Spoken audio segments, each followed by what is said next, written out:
ಮೊದಲಿಗೆ ನೋಡಿ, ಸಿಲಿಕಾನ್ ಸಿಟಿಯಲ್ಲಿ ಅಂದರೆ ಬೆಂಗಳೂರಿನಲ್ಲಿ ಮಾನವೀಯತೆ ಇದೆಯಾ ಇಲ್ವಾ ಅನ್ನುವಂಥ ಪ್ರಶ್ನೆಯನ್ನು ನಾವೆಲ್ಲರೂ ಕೂಡ ಕೇಳ್ತಾ ಇದ್ವಿ ಈ ಹಿಂದಿನಿಂದಲೂ.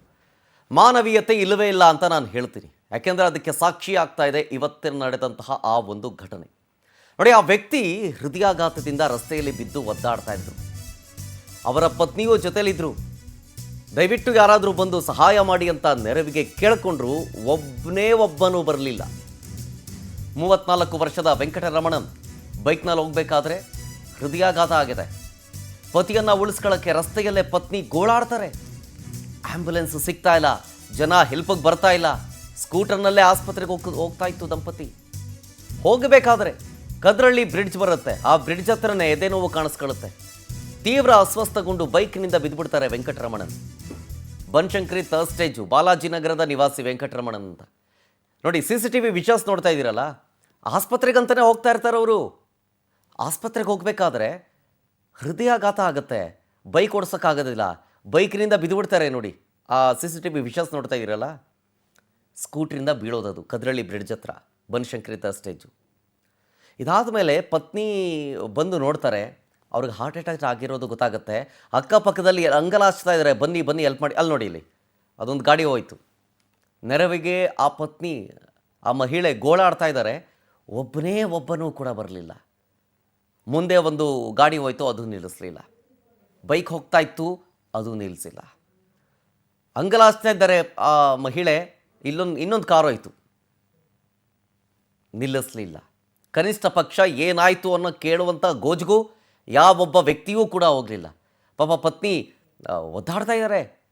ತನ್ನ ಗಂಡ ಹಾರ್ಟ್ ಅಟ್ಯಾಕ್ನಿಂದ ಕೆಳಗೆ ಬಿದ್ದುಬಿಟ್ಟಿದ್ದಾರೆ, ರೆಸ್ಪಾನ್ಸ್ ಮಾಡ್ತಾ ಇಲ್ಲ. ದಯವಿಟ್ಟು ಯಾರಾದರೂ ಬನ್ನಿ ಅಂತ ಕೇಳಿಕೊಂಡ್ರು ಕೂಡ ನೋಡಿ, ಮತ್ತೊಂದು ಗಾಡಿ ಹೋಗ್ತಾ ಇದೆ, ಎರಡೆರಡು.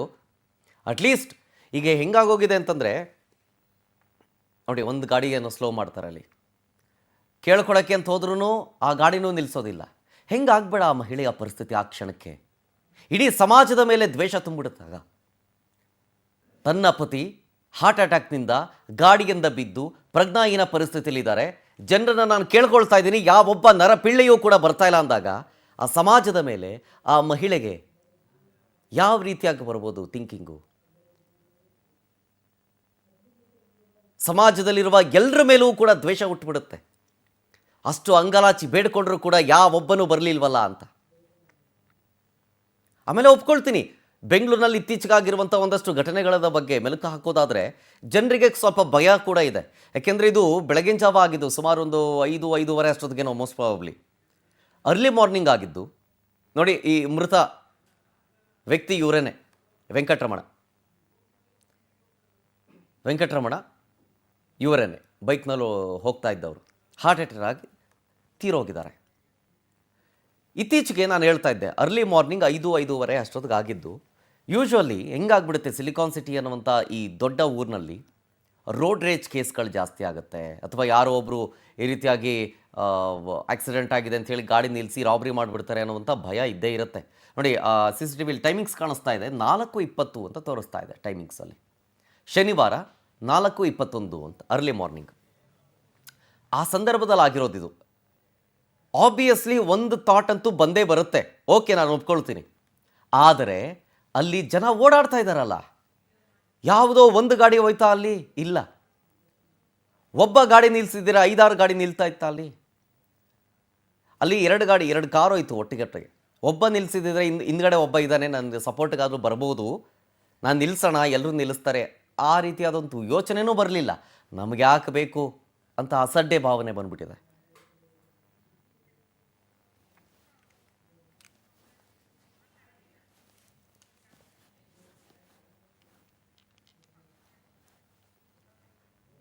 ನಾನು ಹೇಳಿದ್ನಲ್ಲ, ಇಡೀ ಸಮಾಜವೇ ತಲೆ ತಗ್ಗಿಸುವಂಥ ಘಟನೆ. ಇವತ್ತು ವೆಂಕಟರಮಣನ್ ಅವರ ಸಾವಲ್ಲ, ಮಾನವೀಯತೆಯ ಸಾವಾಗಿದೆ. ಇಲ್ಲಿ ಹಾರ್ಟ್ ಅಟ್ಯಾಕ್ನಿಂದ ಬಿದ್ದು ಒದ್ದಾಡ್ತಾ ಇದ್ರು. ಪಾಪ ಆ ವ್ಯಕ್ತಿಯ ಪತ್ನಿ ಅಂಗಲಾಚಿ ಬೇಡ್ಕೊಳ್ತಾ ಇದ್ದಾರೆ, ಸಹಾಯಕ್ಕೆ ಬನ್ನಿ ಅಂತ. ಯಾವೊಬ್ಬನೂ ಬರಲಿಲ್ವಲ್ಲ. ಇದು ಮಾನವೀಯತೆಯ ಸಾವಲ್ಲದೆ ಇನ್ಯಾವುದೂ ಅಲ್ಲ.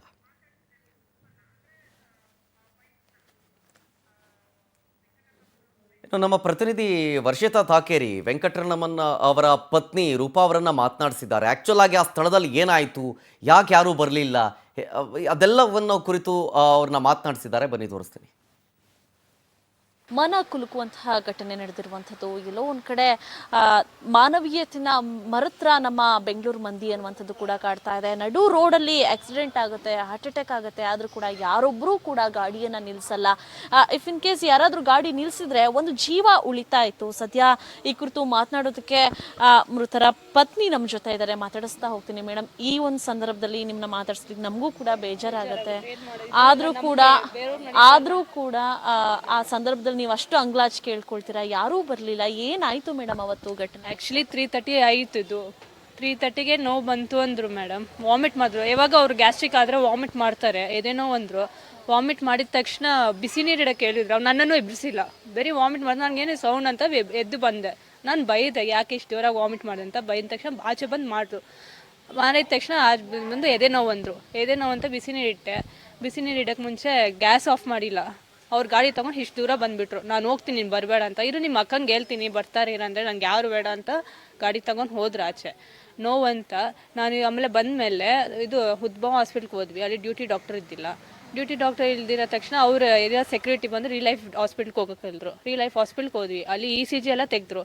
ECG ಅಲ್ಲಿ ಗೊತ್ತಾಗಬೇಕಲ್ಲ ಅವ್ರಿಗೆ ಪ್ರಾಬ್ಲಮ್ ಏನಿದೆ ಅಂತ. ಅವ್ರೇನೋ ಫಸ್ಟ್ ಏಡ್ ಮಾಡಬೇಕಲ್ಲ. ಆ್ಯಕ್ಚುಲಿ ನಮ್ಮ ಹಸ್ಬೆಂಡ್ ಕೇಳಿದ್ರು, ಸರ್ ಇದಕ್ಕೇನೋ ಫಸ್ಟ್ ಏಡ್ ಮಾಡಿ ಸರ್, ಹೋಗೋಕೆ ಜಯದೇವ್ ಹಾಸ್ಪಿಟ್ಲ್ಗೆ ಹೋಗೋಂತ. ಅಂದರೆ ಅವರು ಇಲ್ಲ, ನೀವು ಜಯದೇವ್ಗೆ ಹೋಗಿ ಅವ್ರು ಟ್ರೀಟ್ಮೆಂಟ್ ಮಾಡ್ತಾರೆ ಅಂದರು. ಅದಕ್ಕೆ ಅವ್ರು ಕೇಳಿದ್ರು ಹೆಂಗೆ ಬಂದಿದ್ದೀರಾ ಅಂದರೆ, ನಾವು 2 ವೀಲರ್ ಬಂದರೆ. ಅಂದರೆ 2 ವೀಲರ್ ಬಂದರೆ ಅವ್ರು ICU ಆ್ಯಂಬುಲೆನ್ಸ್ ಆದರೂ ಮಾಡಬೇಕು. ಆ್ಯಂಬುಲೆನ್ಸ್ ಏನು ಮಾಡಿಲ್ಲ. ಇವ್ರು ನೋವಾಗ್ದಿರ ಬರೀ ಹೋಗೋಣ ಅಂತ ಆಚೆ ಗಾಡಿ ತೊಗೊಂಡು ಹೋಗ್ತಾ ಇದ್ದಾರೆ. ಕರೆಕ್ಟಾಗಿ ಕದ್ರನಹಳ್ಳಿ ಕ್ರಾಸಲ್ಲಿ ಒಂದು ಗಾಡಿ ಗುದ್ಬಿಟ್ಟು ಅವ್ರು ನೋವು ತಡೆಯೋಕ್ಕಾಗ್ರೆ ಆ ಗಾಡಿ ಬಿದ್ದೋಗ್ಬಿಟ್ರು. ಬಿದ್ದೋಗಿದ ತಕ್ಷಣ ನಾನು ಒಂದು ಕಡೆ ಬಂದಕ್ಕೆ, ನಾನು ಬಿದ್ದಿದ್ದು ಕೂಡ ನಂಗೆ ಗೊತ್ತಿಲ್ಲ. ನಾನು ಓಡ್ಕೊಂಡು ಬಂದು ನಾನು ಇವ್ರನ್ನ ಹೆಲ್ಪ್ ಮಾಡಿ ನೋಡಿದೆ. ಆ್ಯಕ್ಚುಲಿ ಅವ್ರು ಎದ್ದೆದ್ದು ನೋಡ್ತಾಯಿದ್ರು. ಎದ್ದು ನೋಡಿದ ತಕ್ಷಣ ಅದಕ್ಕೆ ನಾನು ಎಲ್ಲರೂ ಕಾರ್ ಅವರು ಮತ್ತು ಆಟೋ ಅವರೆಲ್ಲ ಬಂದಿದ್ದರು. ಎಲ್ಲರನ್ನ ಕೇಳ್ತಾ ಇದ್ದೀನಿ, ಬೆಡ್ಕೊತಾ ಇದ್ದೀನಿ, ನೀವು ಹೆಲ್ಪ್ ಮಾಡಿ ಅಂತ. ಯಾರು ಹೆಲ್ಪ್ ಮಾಡಿಲ್ಲ. ಎಷ್ಟೊತ್ತಿತ್ತು ಜೀವನು? ಯಾಕಂದ್ರೆ ಅವ್ರು ಬಿದ್ದಂತ ಸಂದರ್ಭದಲ್ಲಿ ಅವ್ರು ಎದ್ದು ನೋಡ್ತಾ ಇದ್ರು, ನಿಮ್ಮನ್ನು ಕೂಡ ಗಮನಿಸಿದ್ರು. ನೀವು ಅಡ್ಡ ಹಾಕ್ಲಿಕ್ಕೆ ಹೋದ್ರಿ, ಯಾರು ನಿಲ್ಲಿಸ್ಲಿಲ್ಲ. ಎಷ್ಟು ಗಂಟೆಗೆ ಜೀವ ಹೋಯ್ತು? 5 ಮಿನಿಟ್ಸ್ ಆದರೂ ಇತ್ತು ಮ್ಯಾಮ್. ಇದ್ದಿದ ತಕ್ಷಣ ನಾನು ಬಿದ್ದೋಗ್ಬಿಟ್ಟಲ್ಲ. ನನ್ನ ಎಲ್ಲರನ್ನ ಕೇಳೋ ಅಷ್ಟರಲ್ಲಿ ಅವ್ರಿಗೆ ಒಂಥರ ಆಗ್ಬಿಡ್ತು. ಅದಕ್ಕೆ ಯಾರು ಕೇಳಿದ್ರೆ ಯಾರೂ ಹೆಲ್ಪ್ ಮಾಡಿಲ್ಲ. ಅದೇ ಥರ ನನ್ಗೆ ನಡೆಯಂಗೆ ಯಾರು ನಡಿಬಾರ್ದು ಅಂತಲೇ ನಾನು ನಿಮ್ಮನ್ನು ಎಲ್ಲನೂ ಕರೆಸಿದ್ದೀನಿ ಅಷ್ಟೇ. ಇನ್ನೊಂದು ಕಡೆ ಫಸ್ಟ್ ಹಾಸ್ಪಿಟ್ಲಿಗೆ ಹೋದಾಗ ನಿಮಗೆ ಆ್ಯಂಬುಲೆನ್ಸ್ ಕೂಡ ಸಿಕ್ಕಲ್ಲ. ಜೊತೆಗೆ ಆ್ಯಂಬುಲೆನ್ಸ್ ಯಾಕೆ ಸಿಗಲಿಲ್ಲ ಅನ್ನುವಂಥದ್ದು ಕೊಡಲಿಲ್ವಾ ಮ್ಯಾಮ್? ಅವ್ರು ಕೊಡಬೇಕಲ್ಲ, ಯಾಕಂದರೆ ನಾವು ಬಡವರಲ್ಲ. ಯಾಕೆ ಬಡವರು ಒಂಥರ ನೋಡಬೇಕು? ಸಾಹುಕಾರ ಆದರೆ ನೀವೆಲ್ಲ ಮಾಡ್ತೀರ, ನಮ್ಮನ್ನೆಲ್ಲ ಯಾಕೆ? ಅವ್ರು ಆ್ಯಕ್ಚುಲಿ ನಮ್ಮ ಸ್ಥಿತಿ, ನಮ್ಮ ಮುಖ ಸ್ಥಿತಿ, ನಮ್ಮ ಬಟ್ಟೆ ಎಲ್ಲ ನೋಡ್ಕೊಂಡು ಅವ್ರು ಹಂಗೆ ಮಾಡಿದ್ದು. ನಾವು ಹೇಳ್ತೀವಲ್ಲ, ನಾವು ಎಷ್ಟು ಬೇಕಾದ್ರೂ ನಾವು ಮಾಡ್ತೀವಿ, ನೋಡ್ಬೋದಲ್ಲ. ಯಾಕೆ ಅಷ್ಟಿದು? ಅವ್ರು ಹೆಲ್ಪ್ ಮಾಡಿಲ್ಲ. ಮೇಡಮ್, ನಿಮ್ಮ ಹಸ್ಬೆಂಡ್ ಈ ರೀತಿ ಆಯಿತು ಅನ್ನುವಂಥ ಸಂದರ್ಭದಲ್ಲಿ ತುಂಬ ಯಾಕಂದರೆ ಅವರೇ ಗಾಡಿಯನ್ನು ಓಡಿಸ್ಕೊ ಬರ್ತಾರೆ ಅಂದರೆ ಅವ್ರಿಗೂ ಒಂದಷ್ಟು ಧೈರ್ಯ ಇತ್ತು. ಈ ಹಿಂದೆ ಏನಾದರೂ ಪ್ರಾಬ್ಲಮ್ ಇತ್ತು ಅವರಿಗೆ ಹೃದಯ ಸಂಬಂಧಪಟ್ಟಂಗೆ? ಏನು ಪ್ರಾಬ್ಲಮ್ ಇದ್ದಿಲ್ಲ ಅವ್ರಿಗೆ. ಇದೇ ಫಸ್ಟ್ ಟೈಮು ಇದೇನೋ ಬಂತು. ಅವ್ರಿಗೆ ಶುಗರ್ ಇಲ್ಲ, BP ಇಲ್ಲ, ಏನಿಲ್ಲ. ಇದೇ ಫಸ್ಟ್ ಟೈಮ್ ಬಂದಿದ್ದು. ಅವ್ರ ಊಟದಿಂದ ಗ್ಯಾಸ್ಟ್ರಿಕ್ ಪ್ರಾಬ್ಲಮ್ ಇತ್ತು, but this is first time. ಮಕ್ಳು ಎಷ್ಟು ಜನ ಮ್ಯಾಮ್? ಮಕ್ಳು ಏನಂತ? ಯಾಕಂದರೆ ಮಕ್ಕಳು ನಮಗೂ ನೋಡೋಕ್ಕಾಗಲ್ಲ, ಪಾಪ ಮಕ್ಕಳು ಕೂಡ ಕೇಳ್ತಾರೆ. ಗಂಡು ಮಕ್ಕಳು 5 ವರ್ಷ ಮಗು, ಹೆಣ್ಮಗು ಮೊನ್ನೆ 1.5 ವರ್ಷ ಮಗು. ಅವರು ಅವ್ರ ಅಪ್ಪನ ಕೊಲ್ಲಿಟ್ರೆ ಕಣ್ಣಲ್ಲಿ ಎಷ್ಟು ಇದು ಮಾಡಿ, ಅಷ್ಟಿಗೆ ಮಗು, ಎಷ್ಟು ಬೇಜಾರಾಗುತ್ತೆ ಮೇಡಮ್. ಏನಾಯಿತು ಅಂದರೆ ಅವನು ಇವಳು ಡೈರೆಕ್ಷನ್ ಕೊಡ್ತಾನೆ ಇದ್ಲು. ನಾವು ಇಲ್ಲಿದ್ದೀವಿ ಮೂಮೆಂಟ್ ಡೈರೆಕ್ಷನ್ ಕೊಡ್ತಾನೆ ಇದ್ಲು. ನಾವು ಹಿಂದೆನೇ ಹೋಗ್ತಾ ಇದ್ವಿ. ಪಾಪ ನಾವು ಹೋಗ್ಬೇಕಾದ್ರೆ ನಾನು ನೋಡಿದ್ದೇನು ಅಂದರೆ, ಅವಳು ಆಲ್ರೆಡಿ ಬ್ಲೀಡ್ ಆಗ್ತಿದ್ಲು, ಬ್ಲಡ್ ಎಲ್ಲ ಬರ್ತಿತ್ತು ಅವಳಿಗೆ ಆಲ್ರೆಡಿ. ಬಟ್ ಅವ್ನು ಕುಸ್ದು ಬಿದ್ದಿರೋದೇ ಹಾರ್ಟ್ ಪೇನಿಂದ ಕೆಳಗೆ ಕುಸ್ದು ಬಿದ್ದಿದ್ದ. ನಾವು ಎಷ್ಟು ಟ್ರೈ ಮಾಡಿದ್ವಿ ಮೇಡಮ್. ನಾನು ಸುಮಾರು ಗಾಡಿಗಳಿಗೆ ನಾನು ಟ್ರೈ ಮಾಡಿದ್ದೀನಿ, ಸುಮಾರು ಗಾಡಿಗಳಿಗೆ ನಾನು ಕೇಳ್ಕೊಂಡಿದ್ದೀನಿ. ಯಾರೊಬ್ರು ಕೈ ಚಾಚಿ ಅಟ್ಲೀಸ್ಟ್ ನಮ್ಮನ್ನು ಗುದ್ಕೊಂಡು ಹೋದ್ರೂ ಪರವಾಗಿಲ್ಲ ಅಂತ ನಾವು ನೀಲ್ ಡೌನ್ ಎಲ್ಲ ಮಾಡಿ ಕೈ ಚಾಚಿದ್ದೀವಿ. ಇದು ಯಾರೂ ನಿಲ್ಲಿಸಿಲ್ಲ. ಫೈನಲಿ ಯಾರೋ ಒಬ್ರು ಕ್ಯಾಬ್ ಡ್ರೈವರ್ ಬಂದಾಗನೇ ಅವ್ನ ಬಾಡಿ, ನಮ್ಮ ಕೈಲಿ ಅವ್ನ ಬಾಡಿನೂ ಟಿಲ್ಟ್ ಮಾಡೋಕ್ಕಾಗ್ತಾ ಇರಲಿಲ್ಲ. ಅಷ್ಟು ಜನ ನಿಂತು ನೋಡ್ತಿದ್ದಾರೆ ಹೊರತು ಅಟ್ಲೀಸ್ಟ್ ಅವನ್ನ ಹಿಂಗೆ ಫ್ಲಿಪ್ಪು ಯಾರೂ ಮಾಡಿಲ್ಲ. ಸರ್, ಅವನ್ನ ಫ್ಲಿಪ್ ಮಾಡಿದಾಗ ನಾನು ನೋಡಿದೆ, ಅಟ್ಲೀಸ್ಟ್ ಒಂದು CPR ಏನಾದ್ರು ಕೊಟ್ಟು ನೋಡೋಣ, ಏನಾರು ಆಗುತ್ತಾ ಅಂತ ಟ್ರೈ ಮಾಡಿದೆ. ಬಟ್ ಅದು CPR ಕೊಡ್ಬೇಕಾದ್ರೆ ಅದು ಮೂಮೆಂಟ್ ಇರಲಿಲ್ಲ.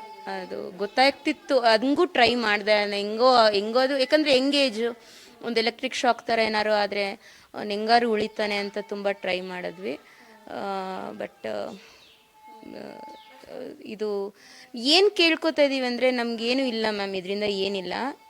ಅಟ್ಲೀಸ್ಟ್ ನಾಳೆ ಫ್ಯೂಚರಲ್ಲಿ ಯಾರೋ ರೋಡಲ್ಲಿ ಬಿದ್ದಿದ್ರೆ ಇನ್ಯಾರು ಸಹಾಯ ಮಾಡಿ. ನಮ್ಮ ಮನೇಲಿ ಒಂದು ದೀಪ ಆರೋಯ್ತು, ಇನ್ಯಾರ ಮನೇಲೂ ದೀಪ ಆರೋದು ಬೇಡ. ಇಂಥ ಮನಸ್ಥಿತಿ ಮ್ಯಾಮ್, ಯಾಕಂದ್ರೆ ಹಾಸ್ಪಿಟ್ಲಿಗೆ ಹೋಗ್ತಾರೆ, ಅಲ್ಲಿ ಆಂಬ್ಯುಲೆನ್ಸ್ ಕೊಡಲ್ಲ ಅಂದ್ರೆ. ತುಂಬ ಒದ್ದಾಡಿದ್ದಾಳೆ ಮೇಡಮ್, ಅವಳು ಒದ್ದಾಡಿದ್ದಾಳೆ, ನಾನು ಒದ್ದಾಡಿದ್ದೀನಿ.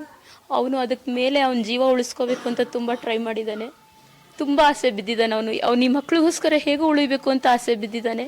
ನಾನು ಅಂತ ಇದ್ದೆ ಅವನಿಗೆ, ಬೇಡ ಕಣೋ, ಇವಳು ಫೋನಲ್ಲಿ ಇರ್ಬೇಕಾದ್ರೆ ನಾನು ಹೇಳ್ತಾ ಇದ್ದೀನಿ, ಬೇಡ ಕಣೋ, ನೀನು ನಿಂತು ಬಿಡು, ಅಲ್ಲೆಲ್ಲರೂ ಇದ್ದು ಬಿಡು, ಅಟ್ಲೀಸ್ಟ್ ಬಾಬಾ ಹಿಂದೆ ಕುತ್ಕೊಂಡು ಹೋಗ್ಬಿಡು ಅಂತ ನಾನು ಹೇಳ್ತಾನೆ ಇದ್ದೀನಿ.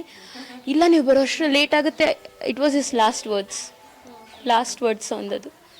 ಲೇಟ್ ಆಗುತ್ತೆ ಅನ್ನೋದು ಲಾಸ್ಟ್ ವರ್ಡ್ಸ್. ಅವನು ಅಲ್ಲಿ ಬಟ್ ನಾನು ಎಕ್ಸ್ಪೆಕ್ಟ್ ಮಾಡಿಲ್ಲ, ಅವ್ನು ಬಿದ್ದಿರ್ತಾನೆ ಅಂತ ಎಕ್ಸ್ಪೆಕ್ಟ್ ಮಾಡಿಲ್ಲ. ನಾನೇ ಎದುರುಗಡೆ ಒಂದು ವೆಹಿಕಲ್ ಬಿದ್ದಿತ್ತು, ಐ ಫೆಲ್ಟ್ ಆ ವೆಹಿಕಲ್ ಅವ್ರಿಗೆ ನಾನು ಹೆಲ್ಪ್ ಮಾಡಬೇಕು ಅಂತ ನಾನು ಇಳಿದಿದ್ದು. ಅವನೇ ಅಂತ ನನಗೆ ಗೊತ್ತಿಲ್ಲ, ನಾನು ಅವನೊಂದು ಗೊತ್ತಿಲ್ಲದಲ್ಲೇ ನಾನು ಇಳಿದಿದ್ದವನು. ಇಳಿದ್ರೆ ಅವನು ಇದ್ದಿದ್ದು. ನನಗದು ಹೇಳೋಕ್ಕೂ ಆಗಲ್ಲ, ಹಾರ್ಟ್ ಫ್ರೆಂಚಿಂಗ್ ನಂಗದು, ಆ ಪರಿಸ್ಥಿತಿ. ಅದು ಎಷ್ಟು ಟ್ರೈ ಮಾಡಿದ್ವಿ ನಾವು. ಅವಳ ಪೇಯ್ನು ಅವಳಿಗೆ ಗೊತ್ತಿಲ್ಲ, ಆ ಪೇಯ್ನ್ ಇದೆ, ಬ್ಲಡ್ ಡ್ರಾಪ್ ಆಗ್ತಿದೆ, ಅವಳಿಗೆ ಏನೂ ಗೊತ್ತಿಲ್ಲ. ಅಂಟಿಲ್ ಆ್ಯಂಡ್ ಅನ್ಲೆಸ್ ಈವ್ನಿಂಗ್ ಅವನ ಕಾರ್ಯಕ್ರಮಗಳೆಲ್ಲ ಮುಗಿಸಿ ಇವಳನ್ನ ಹಾಸ್ಪಿಟಲ್ ಕರ್ಕೊಂಡು ಹೋಗೋವರೆಗೂ ಶಿ ನೆವರ್ ಫೆಲ್ಟ್ ಪೇಯ್ನ್. ಅವಳಿಗೇನು ಗೊತ್ತು. ಡೀಟೇಲ್ಸ್ ಕೊಡ್ತಾರೆ ಇನ್ನಷ್ಟು ನಮ್ಮ ಪ್ರತಿನಿಧಿ ವರ್ಷಿತಾ ತಾಕೇರಿ ಲೈನ್ನಲ್ಲಿ. ವರ್ಷಿತಾ, ಇವತ್ತು ವೆಂಕಟರಮಣನ್ ಹಾರ್ಟ್ ಅಟ್ಯಾಕ್ನಿಂದ ಸಾವನ್ನಪ್ಪಿದ್ದಂಗೆ, ಬಟ್ ನಾನು ಹೇಳ್ತೀನಿ ಇವತ್ತು ಮಾನವೀಯತೆ ಸತ್ತೋಯ್ತು ಅಂತ.